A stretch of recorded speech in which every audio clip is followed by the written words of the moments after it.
Hello, everybody.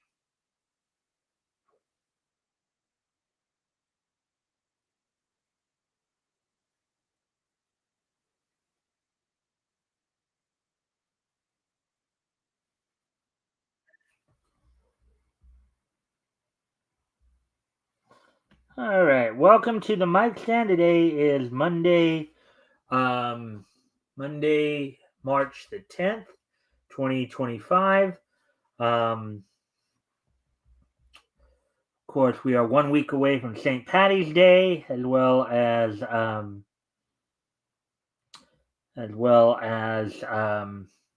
12 days away, I believe, from the official start of spring.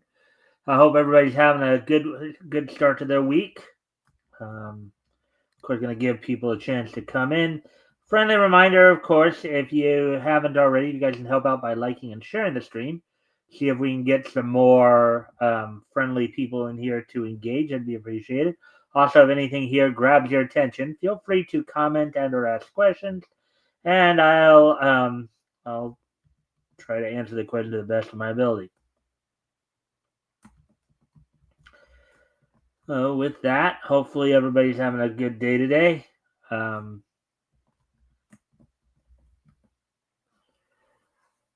Let's see. I was watching some more cartoons earlier today. Earlier this afternoon, of course. And caught up on the latter half of eight from cartoons that came out in April of 1935, including Swat the Fly, a Betty Boop cartoon, as well as the Popeye cartoon, The Hypnotist. I believe that was one of the first cartoons in which Gus Wiki had taken over the role of Bluto from William Pennell. So of course an Oswald cartoon. So a couple of Happy Harmony cartoons actually as well. So now we're getting on. We're getting close to. We're about the 2.5 minute mark. So I'll talk about what's on tap for tonight. Of course, um, I got three articles I'm going to go over from Bleeding Fool. First off, we're gonna one of the first article we're going to be looking at is a couple of Nickelodeon favorites, Paw Patrol and its spinoff Rumble and Crew, are getting renewed. So we'll be looking at that article. A Wicked star is getting cast in a role for Angel Studios. An upcoming animated series for Angel Studios. So we'll look at that. And also another example of how a convention has how conventions have bad business sense. And we got another story, of course, of a convention turning away customers um, due to ideological stances. So we'll get more into that. Also, of course, the wrestling wrap up. We're going to look back over the weekend. Look back to Friday night SmackDown, Saturday's AEW Collision as they head into, of course, yesterday's Revolution pay per view. We'll go over that. Look ahead to tonight's SmackDown as well. So, with all that being said, as WWE continues to prepare for this year's WrestleMania, let's go ahead and, with all that being said, we're about the 4.5 minute mark coming up on here. So, why don't we go ahead and get started? Get ready to go over the articles here. Of course, we'll finish off the show. We'll finish things off with this day in each history as well. Without any further ado, let's get into this. All right. So the first article we're going to look at here. There's one Paw Patrol and spinoff. Let's see. So Paw Patrol and spinoff Rubble and Crew get double season renewals. And I think in this case, when they say double season, meaning that they both got a season. So, that's, I think, what they meant, get double season. I don't mean that they're both being renewed for 2 seasons. I think they're each being renewed for one, but it's two shows. So, Article by John Pallister, published March 8th, 2025, which was, of course, this past Saturday. So let's get into this. More Paw Patrol and spin-off Rubble and Crew are on the way. Nickelodeon and Spin Master Entertainment have renewed the hit preschool series for an additional 26 episodes each. The network said Monday, marking seasons 12 and 13 for the award-winning animated series Paw Pooch. Oh, so they are getting 2 seasons each. Okay, my mistake. And the 3rd and 4th seasons of Rubble and Crew. Wow, that's quite. Those shows must be very successful or something for them to basically put all have this much foresight to actually do 2 seasons. Renew it for 2 seasons instead of just 1. These shows must really be popular, and people must be looking forward to them. Let me see. Let me just go over it. If there's anybody I hadn't actually shared it with yet, and see if I can possibly get more people interested.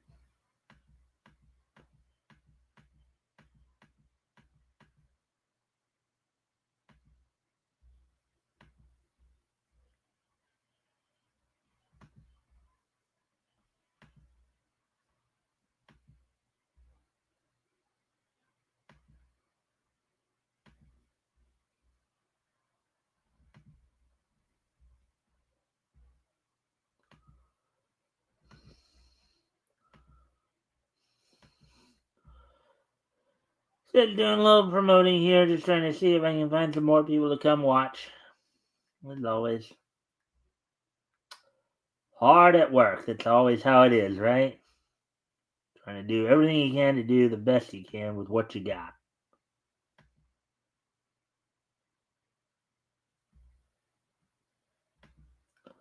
All right. So, anyways, now back here. So let's see more of this article. So, additionally, it was announced today that Paw Patrol's Rocky will visit Rubble in a special Rubble and Crew crossover episode premiering Monday, March 10th at 10:30 a.m. Eastern Pacific. So that happened today, actually. That happened this morning. The episode kicks off 2 weeks of Rubble and Crew premieres Monday through Thursday at 10:30 a.m. Eastern Pacific on Nickelodeon. In the crossover episode titled The Crew and Rocky Build a Bear Island, Rocky leaves Adventure Bay to visit Rubble and his family, just in time to see Boulder Cove's new baby bear. When Park Ranger Rose asks for construction help, Speedmeister accidentally ruins the bear's home, leaving it up to the pups and Rocky to save the day. And there we go. So there we go with that one. Reason I felt we could do 3 articles today in part was because of the fact I knew these first 2 were going to be pretty quickies. So if you have kids that are into those shows, that's some stuff that they have. If they haven't seen that crossover episode today yet, you had something to look forward to there. So with that being said, let's get on to the next article here. Another quickie here.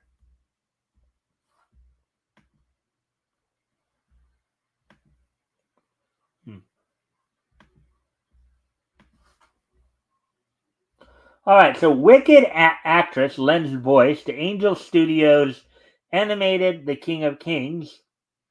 Article by Todd Fisher. Let's see. And it came out March 9th, 2025. So let's take a look at this one then. So fresh from her much celebrated cameo in Universal's big screen adaptation of Wicked, Kristen Chenoweth is set to lend her vocals and songwriting skills to an altogether different movie. The Tony and Emmy winning stage and screen star will sing an original end title song during the closing credits on quote unquote The King of Kings, the upcoming animation based on the life of Jesus Christ from Angel Studios, the distributor of the 2023 hit quote unquote Sound of Freedom.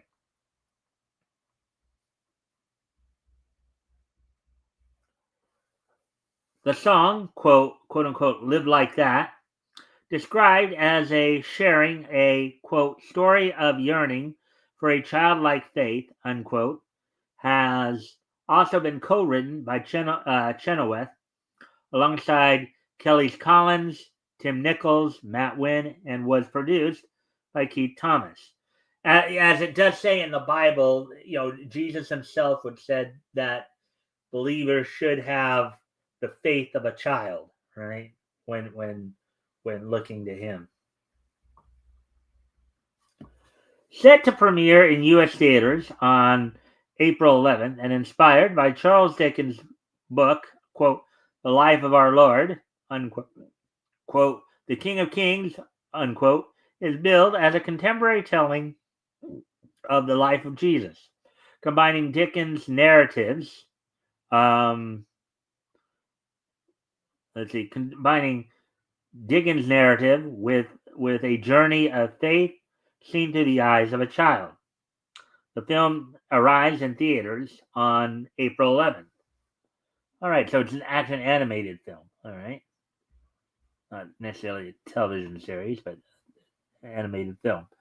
All right, so let's now get ready to move on to the third article here. As fast as depending on how fast this article goes, I may have to see if I can find one more article. But this last article I'm going to be doing, I believe, will take a little bit longer, so we may be able to run a good course of time here with it. Because this one's a little bit more mean. This one's not just a release information type article or anything like that. It's more of a case of well, you see the headline right there. All right, so I know Yellow Flash covered this as well the other day. Branding Trump supporters as National Socialist may doom this Pennsylvania con. Article by Chris Braley, published March 10th, 2025, which of course is today. In the world of business and event planning, understanding your target audience is crucial for success. Catering to local demographics and avoiding the alienation of potential customers are fundamental principles. Yet, in a surprising turn of events, one well-established science fiction convention in western Pennsylvania seems to be defying these basic tenets of business acumen. Now, considering that Trump won Pennsylvania, he won all the swing states. Yeah, what Chris just said right there, I think is a bit of an understatement. Popular YouTube channel, Clownfish TV, was just banned from attending Sci-Fi ValleyCon, a popular fan convention in Altoona, Pennsylvania, following a dispute over the organizer's social media post criticizing Trump supporters. According to reporting at Fandom Pulse, the convention's organizer labeled Trump supporters as simple National Socialists on Facebook, sparking backlash since the event is held in an area where approximately 70% of voters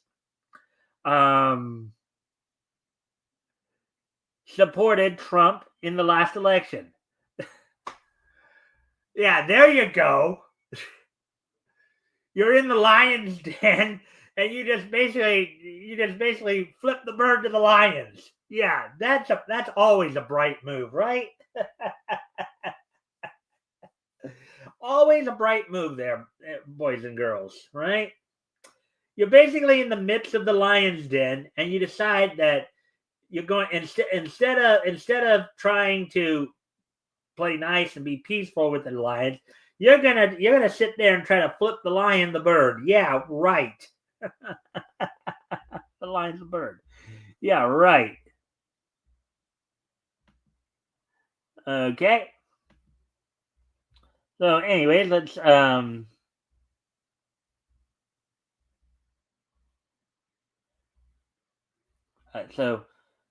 Clownfish TV host Neon and Geeky Sparkles, who had previously supported and promoted the convention, were blocked from the event's Facebook page after questioning the organizers' comments. Yeah, that's probably another unwise thing to do. The two people who had fervently supported your business, and you decide, well, since you want to question my statement, I'm just going to flip you the bird too. Yeah, that's a bright move. That's a real intelligent move. But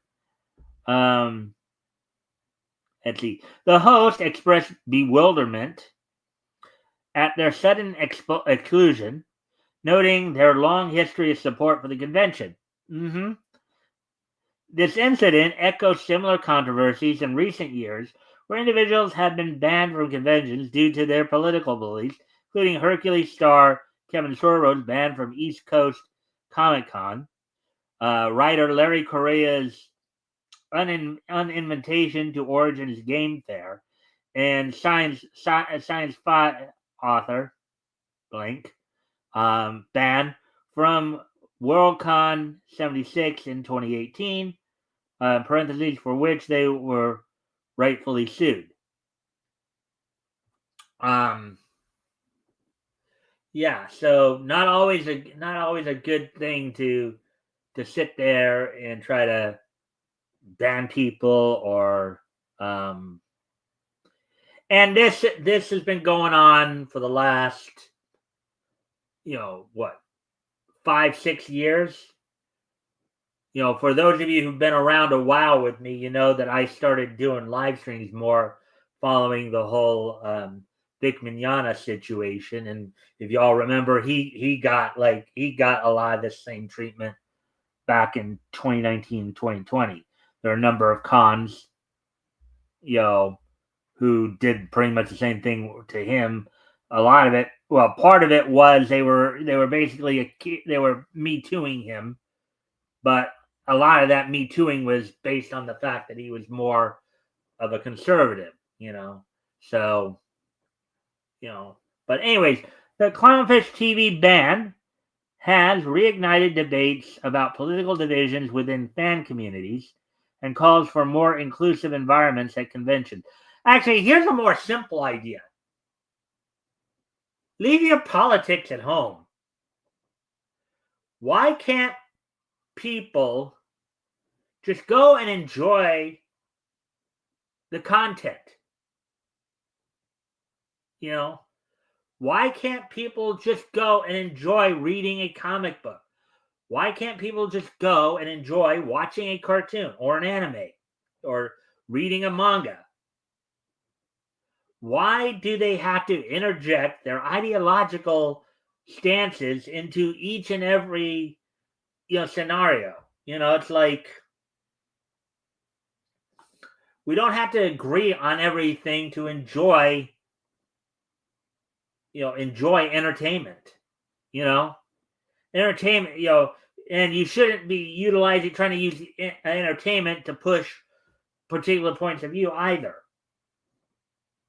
That's why you have Comicsgate, right? Because you have people who got tired of having certain ideologies pushed on them, and so they just went elsewhere. They'll take their money elsewhere. And what this con is basically doing is they're essentially, well, I guess if they're trying to draw local, it's much worse, because usually you would say that, yeah, overall you're basically flipping the bird to about half the U.S. population right there, but for locally this is even worse because you're basically flipping off, 70%. In other words, you're basically telling 7 out of every 10 customers to go fly a kite. You're basically telling them you don't want their money. And if on average, if people are spending, let's say $100 on average, let's say you normally bring in 500 people. 500 people at about $100 each, that's $5,000 you're making for your con, right? But if you're telling 7 of those, let's say 10, so 500 people, so 7 out of 10 of that, 300. So if you're telling 350 people to basically go fly a kite, you don't want their money, you're losing out $3,500 right there.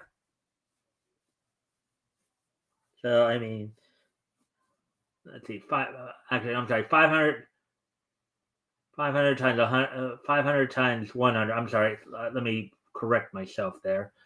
Yeah, 5,000. You're making $5,000, so 3,500, I believe. So, actually, wait,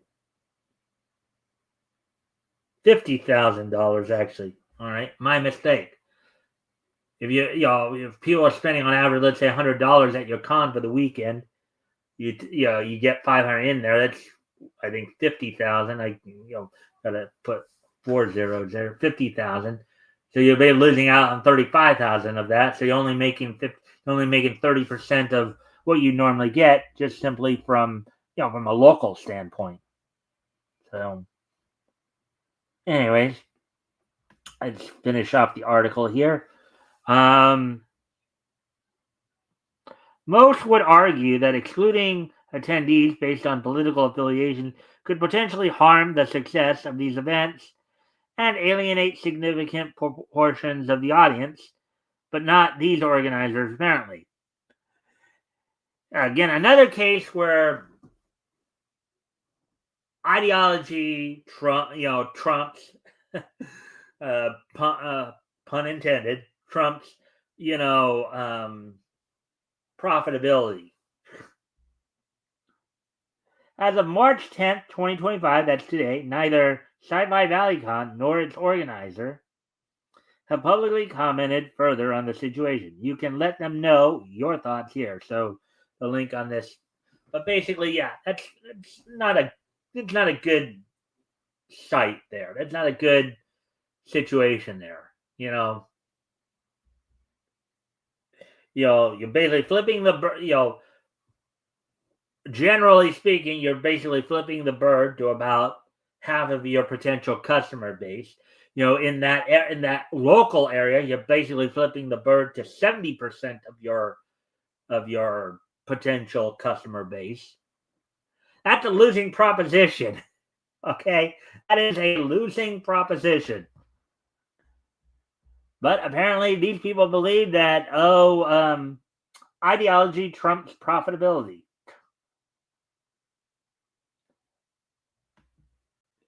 Only in today's society is that kind of screwy logic considered a good thing. There's a significant portion of society that thinks that that's a good idea. Anyways, all right, so I got through. Let's see, what time is it now? We might have again, as I said, if you haven't already, you guys can help out by liking and sharing the stream. See if we can get some more friendly people in here to engage. That'd be appreciated. Also, if anything here grabs your attention, feel free to comment and or ask questions. I'm gonna try to see if we think we got time for maybe one more before moving on to the let me see here.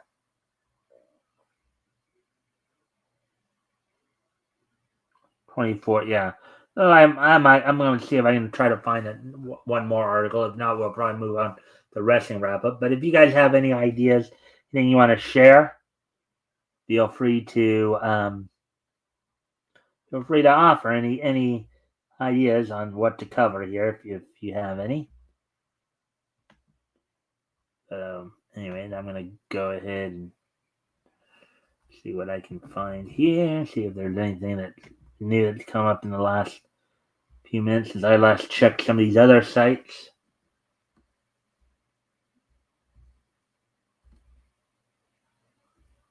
Doesn't look like it here.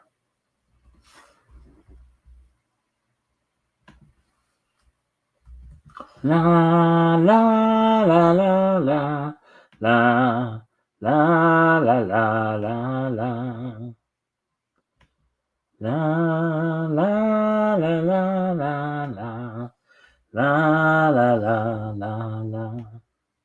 Just in case you're wondering what their tune's from, that's from the Smurfs. Anyways, the '80s version of the Smurfs.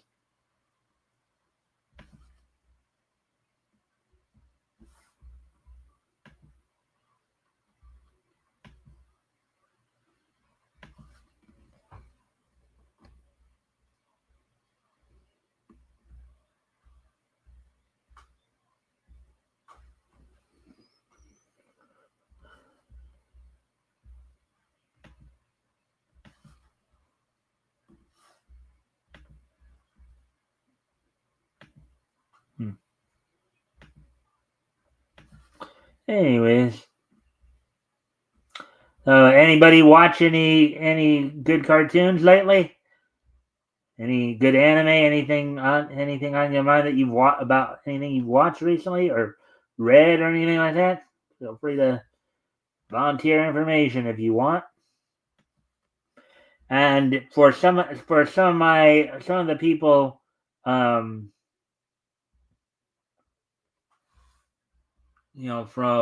for some of the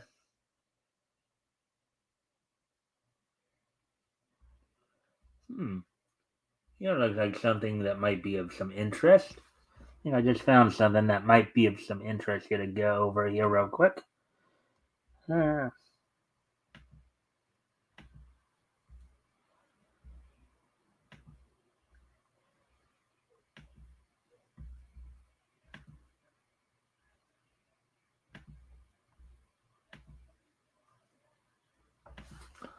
All right, so need a creative school project? Try these comic book ideas. Article by Nicole Hardy, published earlier today. So let's see what Nicole has to say about this. This sounds kind of interesting. Creative school project. Let's see what that all entails. And again, feel free to comment and or ask questions if you guys have any, and I'll try to answer the questions to the best of my ability. So school projects don't have to be boring. If you're tired of writing essays or making yet another PowerPoint presentation, why not try something more creative? A comic book can bring your ideas to life. The best part, you don't need to be a professional artist to create a great comic. And we've kind of seen that because that's how the whole crowdfunding phenomenon has happened, right? You not only have some people who are more well established, like Chuck Dixon and Ethan Van Sciver and Mike Barron doing, but you have up and comers like or some people who are considered more in the indie comic scene, like John Malin, like Rick Piper, like Chris Tomolovich, like Rex Christian, Devil Flyer, like Brett Cantrell, So, anyways, whether it's for history, science, or literature, comics can help tell a story in a unique way. Yeah, like a history, you make a comic book about a certain point of history. We've seen that happen, right? I mean, for those of you who have been watching our, even though we're not quite there yet, but for those of you who've been watching our the historical comic retrospect on Sundays, we'll be getting pretty soon into World War II comics, a lot of the military comics. So you see a lot of that. but science and literature. So, see, some students even use professional assignment writing services like EssayHub.com when they need help with creative projects. If you're looking for fresh inspiration, here are some comic book ideas for school that can make your next project stand out. 1. Retell a historical event. Now, granted, I know of like I know, for example, in the manga side of it, right?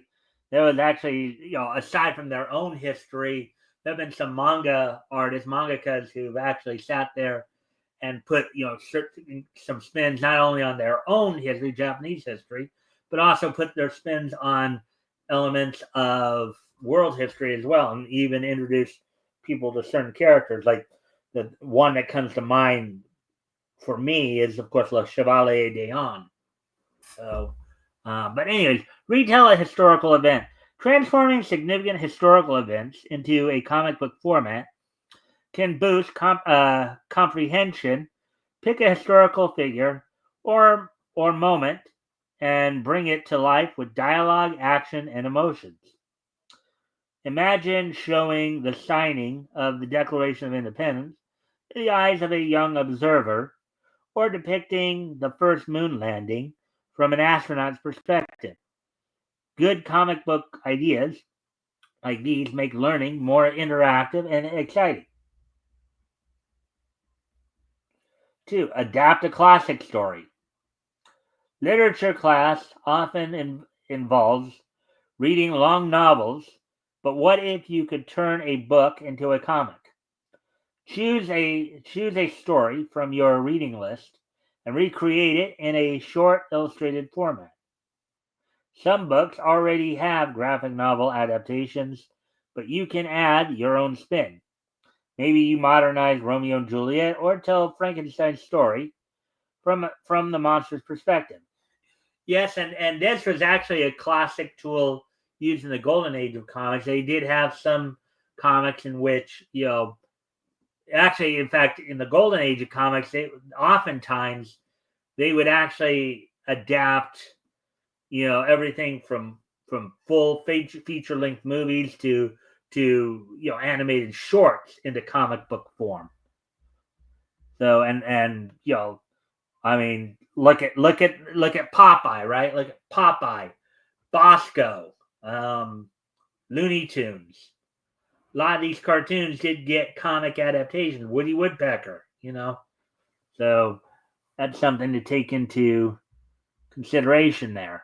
Let's see. 3. Explain a science concept.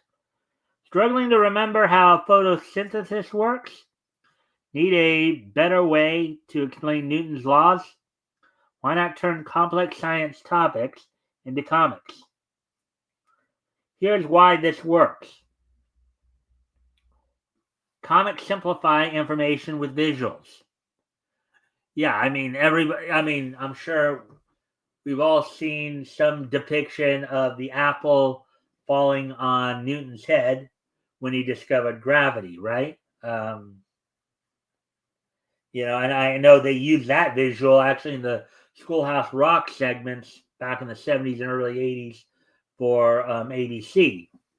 So they make abstract concepts easier to understand. Yeah, having bright visuals to look at and see just how things work. I mean, I get, and again, I could give more of the example in the cartoon format. Just look at Schoolhouse Rock, right? Schoolhouse Rock, I think, is one of probably the best examples of what they're talking about here. Whether again with history, science, or literature, or even math or anything like that, you can add humor to make learning fun, and also make the kind of the connectivity to the story even deeper, right? Add in some more human elements to it with the humor and stuff. For example,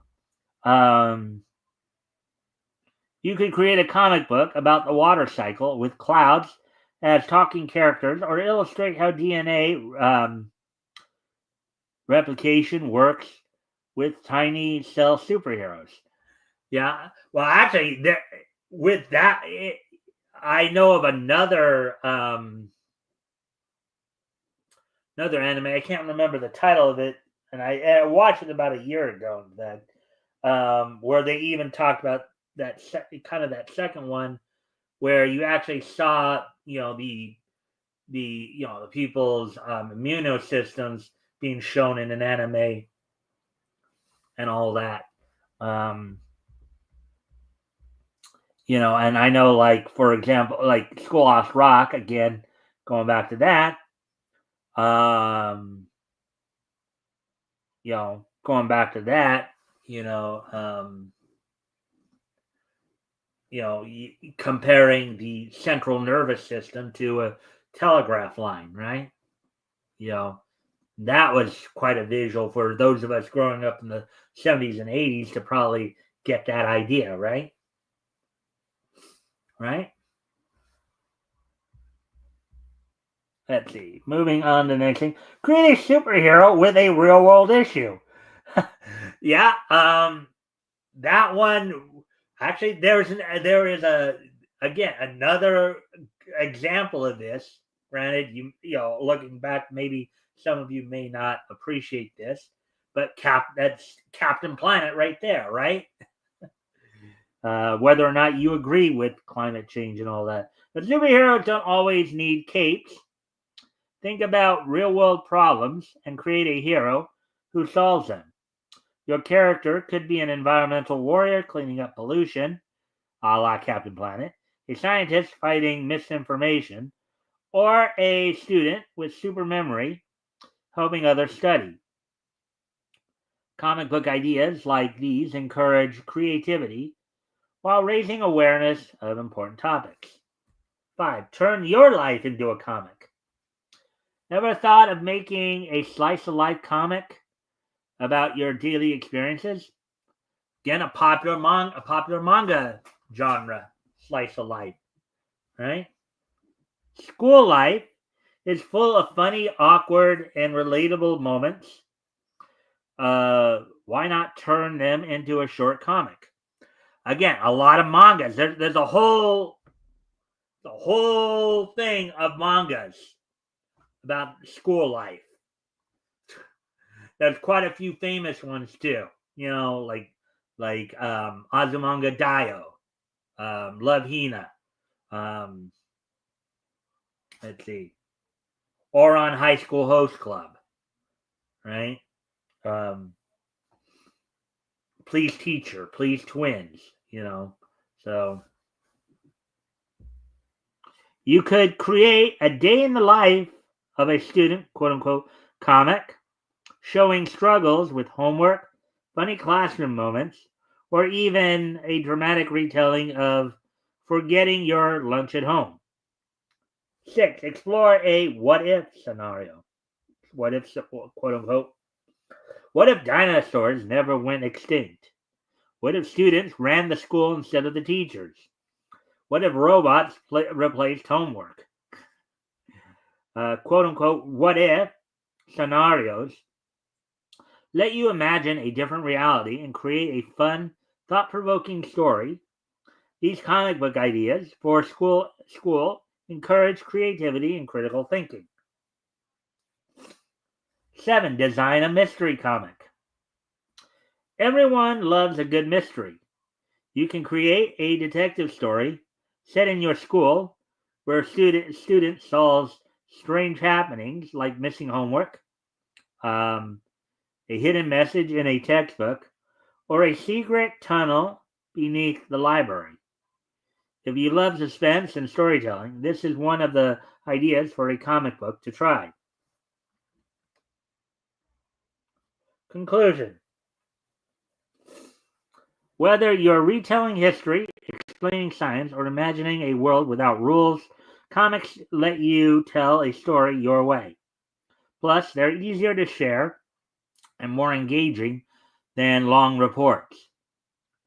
If you're If you've never tried making a comic before, now is the perfect time. Grab some paper, sketch your first panel, and see where your imagination takes you. Which idea will you try first? Looking for help with college essays? Learn how to start a college essay with strong ideas and a compelling opening.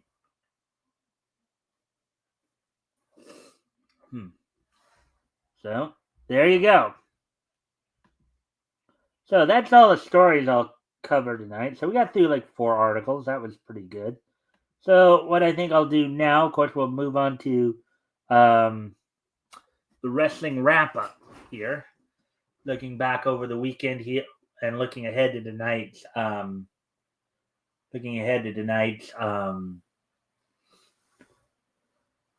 Monday Night Raw as well. So let's first off go back to Friday Night SmackDown, as of course, as we're now in WrestleMania season. So everybody's basically prepping for in the WWE. They're prepping for WrestleMania.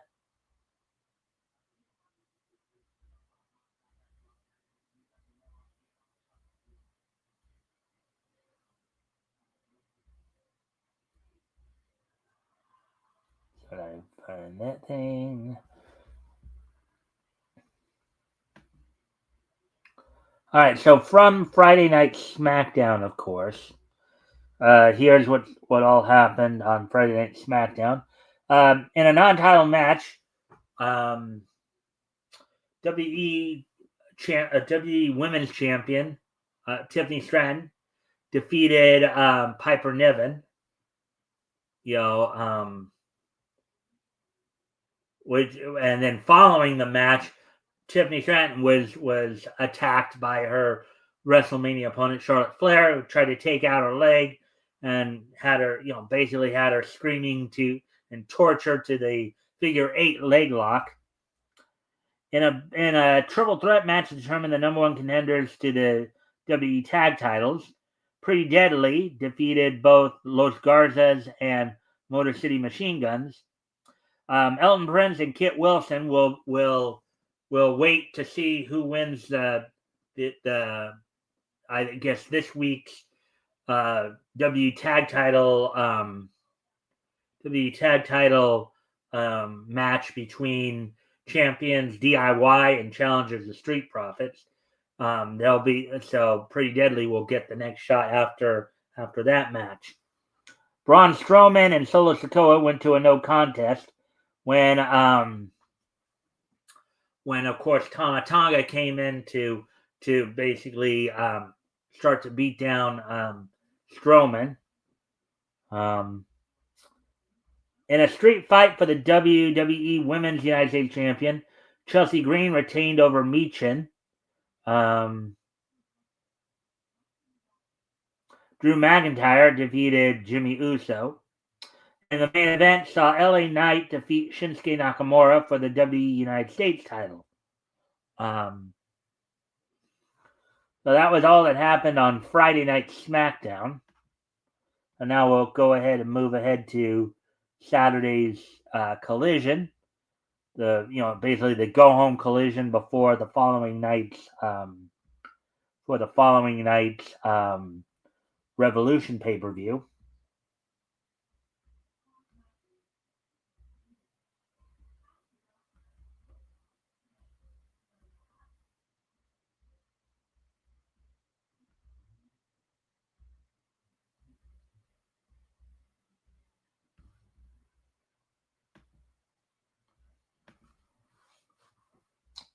So on Saturday's Collision, the Ops of Hook, Shibata, and Samoa Joe defeated Jack Manning, Starboy Charlie, and Titus Alexander in the opening 6-man tag match, defeating them in 2 minutes 17 seconds.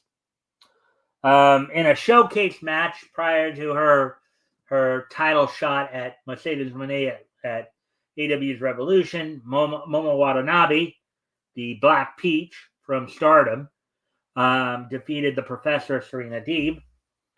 Harley Cameron defeated Tadevik Hanyan in just over 2 minutes. The Undisputed Kingdom duo of Kyle Riley and Roderick Strong defeated the Infantry, Carly Bravo and Sean Dean. Hologram defeated Dralistico, only for Beast Mordos to come out and try to double team Hologram, only for Commander to come out and make the save, and then they both get beaten down after Dralistico at one point basically takes out the hype man Alejandro Abrahantes. In preparation for their upcoming title shot the following night at Revolution, Outrunners of Turbo Floyd and Truth Magnum defeat premier athletes of Aria Davari and Tony Nese, who had Mark Sterling in their corner. The main event saw Daniel Garcia retain the TNT title against Lee Moriarty, only for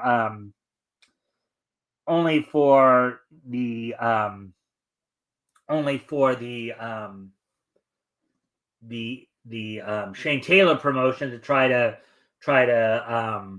attack Garcia, only for Garcia to be saved by the Undisputed Kingdom, setting up a match on the pre-show, on the countdown show. So now, of course, leading into how was the go home collision before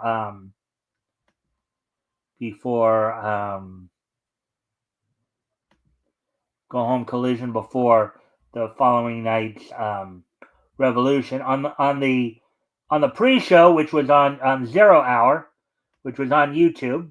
0 Hour matches, which you had coming from the Crypto.com arena in Los Angeles, California, with Excalibur, Taz, Tony Schiavone, and Matt Menard doing commentary. Hologram and Commander defeated Blake Christian and Lee Johnson, a tag team match opening up. Daniel Garcia and the Undisputed Kingdom of Adam Cole, Kyle Riley, and Roderick Strong defeated Shane Taylor Promotions of Ring of Honor PR champion Lee Moriarty, Shane Taylor, and the Infantry, Carly Bravo and Sean Dean, a match that was set up on the previous night's collision. And then the main event saw Big Boom AJ team up with the conglomeration duo of Mark Briscoe and Orange Cassidy, with Big Justice and the Rizzler in their corner. Defeat Johnny TV and the M&M Collection with Ty Valkyrie in their corner. With a match that was set up on this past Wednesday's Dynamite. Now for the pay-per-view itself, Revolution, coming also from the Crypto.com arena in Los Angeles, California, with Excalibur, Jim Ross, Nigel McGuinness, Taz, Tony Schiavone, and Don Callis all on commentary at different stages of the night. The opening match saw Adam Page defeat, in a battle of two former AEW World Champions. Adam Page defeated MJF in just over 19 minutes. Mercedes Moné retained the TBS title over Momo Watanabe. In a match to determine the number one contendership to the AEW World Title, Swerve Strickland defeated Ricochet. Kazuchika Okada retained the Continental title over Brody King. The Hurt Syndicate of Shelton Benjamin and Bobby Lashley retained the AEW World Tag Team titles over the Outrunners. Tony Storm retained the AEW Women's World title in a Hollywood ending match, including their feud. In the lone title change of the night, Kenny Omega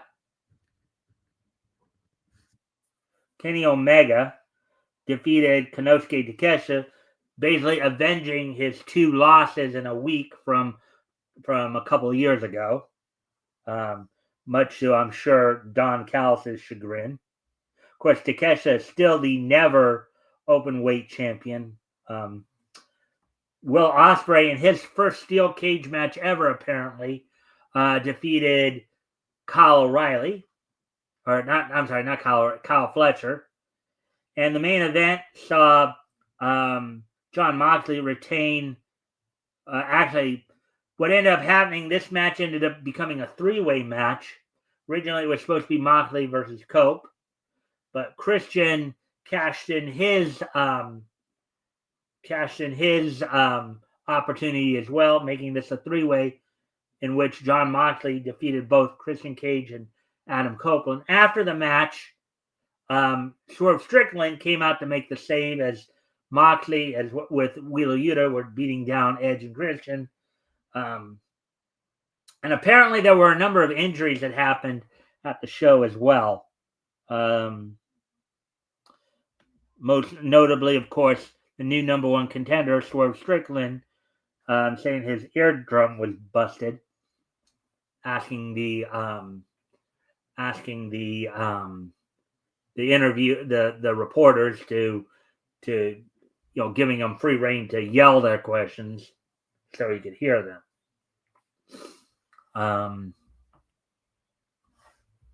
So now, of course, let's also look ahead to tonight's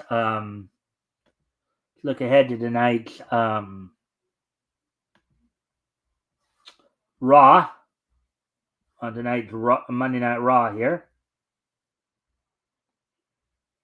So they get to that. As the WWE, of course, continues to make their way towards this year's WrestleMania. Tonight's Monday Night Raw, of course, is coming from the longtime home of the WWE, the Madison Square Garden in New York City, New York. The match is already signed for tonight. Jey Uso will be taking on one half of A-Town Down Under, Grayson Waller. In a tornado tag team match, the New Day of Kofi Kingston and Xavier Woods take on the LWO members of current WWE men's speed champion Dragon Lee and Rey Mysterio. In a steel cage match, CM Punk will be taking on Seth Rollins in a continuation of their feud. It's been talked about that one of the other matches aside from the title matches that will be happening at WrestleMania will be potentially CM Punk and Seth Rollins, possibly Roman Reigns in a triple threat match between the three. But I guess we'll find out more as we get closer to WrestleMania. Well, with that being said, we're now done with the wrestling wrap-up. So now,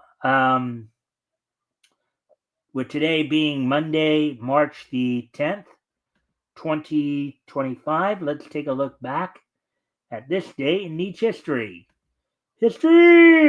So, first off, I'm going to head back 40 years ago, as on this date 40 years ago today. On this date 40 years ago today, back in 1985, Bill Watts' Mid-South Wrestling premieres on TBS. Now, this was during the time when, 8 months prior, back in July of 1984, Vince McMahon had bought the old Georgia Championship Wrestling time slot on TBS, with the promise being made that he would continue to promote, he would continue to host studio shows. And he basically did not. He just showed, WWE content from other areas. And so on this date back in 1985, aside from also the Championship Wrestling from Georgia show being on, Mid-South also got a time slot on TBS on this date back in 1985. So, anyways, moving on to the next piece of Nietzsche news as we move ahead to 2005, 20 years ago today, on this date, 20 years ago today, as soon as I can find that.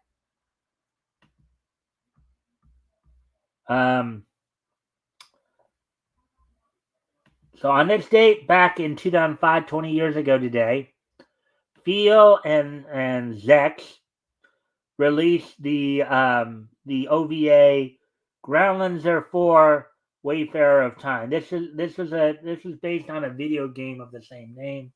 It might have been released as part of the video game, much like Dot Hack series would have OVAs associated with their games. So on this date, the Feel Zex OVA Groundlands Are 4 Wayfarer of Time was released on this date back in 2005. Now moving ahead to 2010, 15 years ago today. On this date, 15 years ago today, the fifth and final issue of Cyberforce Hunter Killer from Image's Top Cow imprint went on sale on this date back in 2010, 15 years ago today. Sold for $2.99 with 32 pages. And finally,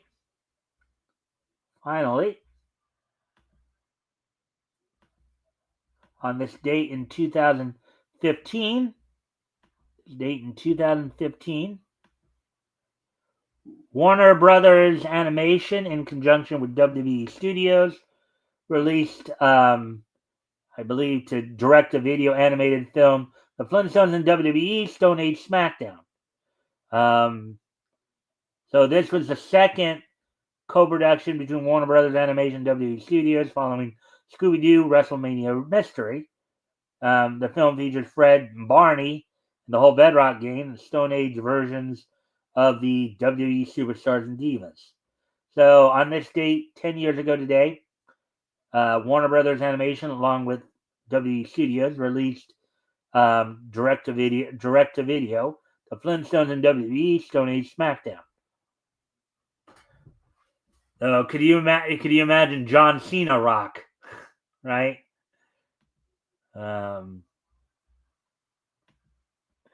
Anyways, so with that, I thank everybody for being here. I hope everybody enjoyed the show. We'll be back here tomorrow night with more Niche News. And of course, don't forget this Sunday, I'll be joined by Apex from Apex Comics. We'll be looking back to comics that went on sale back in May of 1940. We'll be focusing this week on Archie Comics. So with that, I thank everybody for being here, and I hope to see everybody back here tomorrow. Bye.